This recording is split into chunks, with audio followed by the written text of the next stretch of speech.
Bonjour à tous, je suis Florence Marchal, la porte-parole de la MINUSCA, et c'est donc avec un plaisir renouvelé que je vous retrouve pour la conférence de presse hebdomadaire de la MINUSCA. Que vous soyez ici dans cette salle à Bangui ou auditeurs à l'écoute de Radio Guira, soyez les bienvenus. Nous en avions parlé ici même la semaine dernière, une attaque menée par des éléments d'un groupe armé contre une position des forces armées centrafricaines à Ouada, dans la préfecture de la Haute-Koto, avait été repoussée rapidement grâce au soutien des casques bleus de la MINUSCA déployés sur place.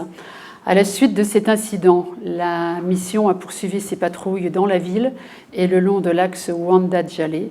Elle a également renforcé sa présence sur le terrain en déployant des casques bleus supplémentaires ainsi que du matériel additionnel.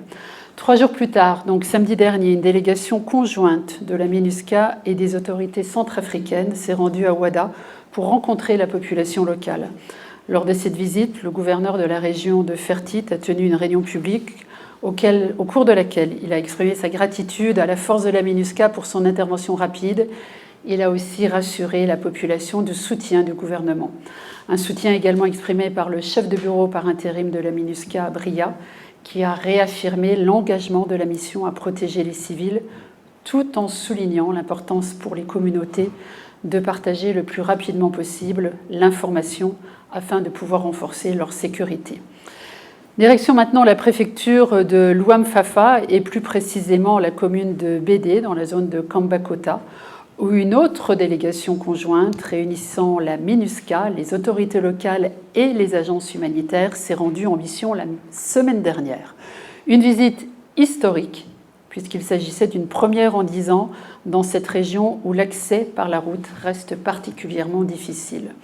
L'objectif de la visite était d'évaluer la situation sécuritaire et humanitaire de cette localité isolée qui est confrontée à la présence persistante de groupes armés et à l'absence des forces de défense et de sécurité nationale. Les échanges entre la délégation et la population ont porté sur l'insécurité, les violences basées sur le genre et l'urgence de redéployer des éléments FACA et de la gendarmerie. Les discussions ont également mis en lumière une situation humanitaire critique aggravée par le manque d'infrastructures de base, un accès limité à l'eau potable, des conditions précaires dans les écoles et l'insuffisance des services de santé.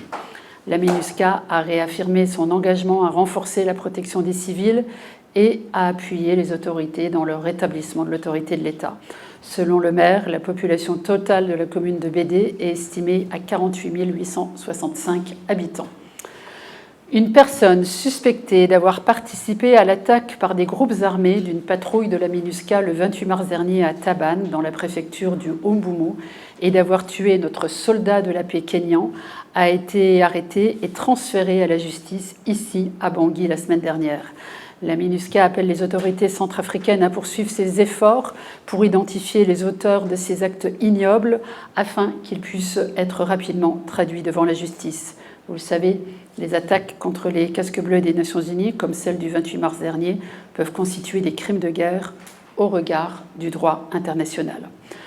Alors que nous marquons cette année le 25e anniversaire de l'adoption de la résolution 1325 du Conseil de sécurité des Nations Unies sur les femmes, la paix et la sécurité, je souhaiterais partager avec vous un exemple inspirant qui nous vient de Gozolo, qui est un village situé à une vingtaine de kilomètres de Berberati dans la préfecture de Mambere-Kadai.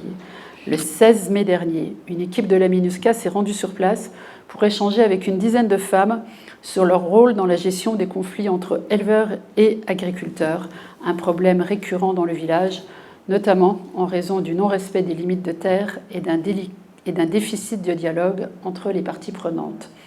Lors de cette rencontre, l'accent a été mis sur l'importance du leadership féminin pour contribuer à une transhumance apaisée. Les participantes ont exprimé leur volonté de jouer un rôle actif dans la recherche de solutions durables pour leur village. De son côté, la MINUSCA s'est engagée à poursuivre ses échanges avec les directeurs régionaux de l'élevage et de l'agriculture pour faire avancer le travail de délimitation des espaces.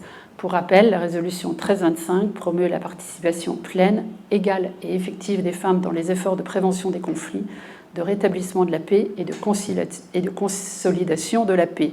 C'est exactement ce que nous faisons ici en République centrafricaine, où la MINUSCA encourage la participation des femmes dans de nombreux domaines, qu'il s'agisse de la mise en œuvre du processus de paix ou du processus électoral, et cela à travers des actions de sensibilisation et des conseils concrets pour garantir que les voix des femmes soient entendues et prises en compte.